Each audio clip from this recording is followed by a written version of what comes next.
नमस्कार दोस्तों, market trust cooking channel में आपका स्वागत है। त्योहारों की रौनक के बीच मार्केट ने भी बम्पर मूव दिखाई है।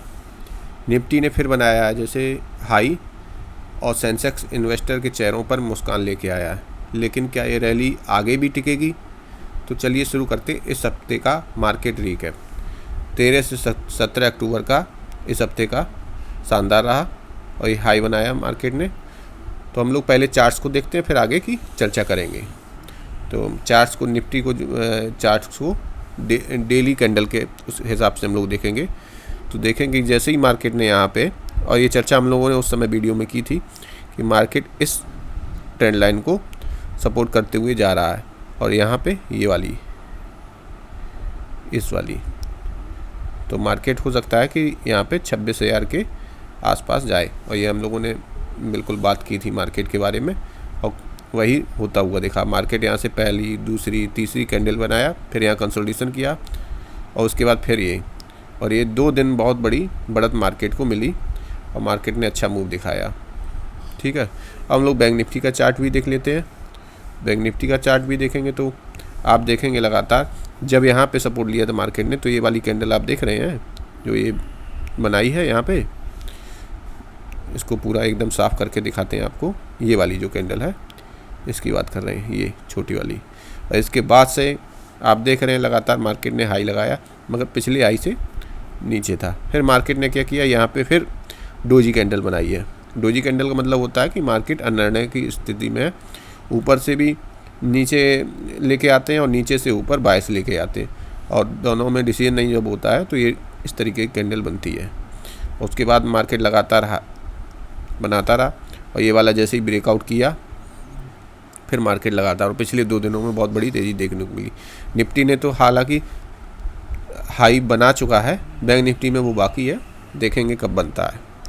ठीक है, इस तरीके से हम लोग देखते हैं। तो अब मार्केट का ओवरव्यू जैसे देखें तो 13 से 17 अक्टूबर तक मार्केट का हफ्ता शानदार रहा। निफ्टी ने 25,710 के पार किया, यानी करीब 0.06% की साप्ताहिक बढ़त के साथ, और सेंसेक्स में भी 480 अंकों की छलांग लगाई और 83,950 का स्तर छुआ। हालांकि mid cap small cap index में थोड़ा दबाव देखा गया, थकावट देखी गई, प्रॉफिट बुकिंग का असर साफ नज़र आया। इसका मतलब ये है कि इन्वेस्टर्स अब सिलेक्टिव अप्रोच अपना रहे हैं, कुछ कहीं बेच रहे हैं और कहीं कुछ शेयर्स खरीद रहे हैं। तो सेक्टर वाइज मूवमेंट की हम लोग जब चर्चा करेंगे तो कहानी की शुरुआत जैसे सोमवार ग्लोबल क्यू थोड़े मिक्स्ड थे। US China trade tension, early earnings reactions के बीच ट्रेडर चिंता दिखा रहे थे, लेकिन जैसे जैसे हफ्ता बढ़ा मूवमेंट बढ़े। बैंकिंग और एफएमसीजी सेक्टर्स ने रैली को लीड किया, जबकि आईटी स्टॉक्स में हल्की थकान दिखाई। तो जैसे एफएमसीजी ऑटो में शानदार तेज़ी देखने को मिली। Asian Paints, HUL, Maruti, Britannia ने इन्वेस्टर्स को बेहतरीन रिटर्न्स दिए। आईटी सेक्टर्स में जैसे इन्फोसिस और एचसीएल के थोड़े दबे रहे। मेटल स्पेस में टाटा स्टील करीब 2% गिरा, जबकि बैंक निफ्टी ने तो नया हाई ही बना दिया। इन्वेस्टर्स का भरोसा साफ झलकता है। अब हम लोग एफआईडीआई के एक्शन पे बात करते हैं कि उनका क्या रहा। तो विदेशी निवेशकों ने इस हफ्ते करीब 3,200 करोड़ का फ्रेश इन्वेस्टमेंट किया है, और जो दिखाता है कि लॉन्ग टर्म भरोसा बना हुआ है। और डोमेस्टिक इंस्टीट्यूशन ने सिलेक्टिव प्रॉफिट बुकिंग की है, यानी कि फेस्टिव ऑप्टिज्म अब सिर्फ रिटेल तक नहीं है, इंस्टीट्यूशन लेवल तक पहुंच गया है। हम लोग ग्लोबल और मैक्रो क्यूज पर चर्चा करते हैं। तो जैसे यूएस इन्फ्लेशन डेटा स्टेबल रहा।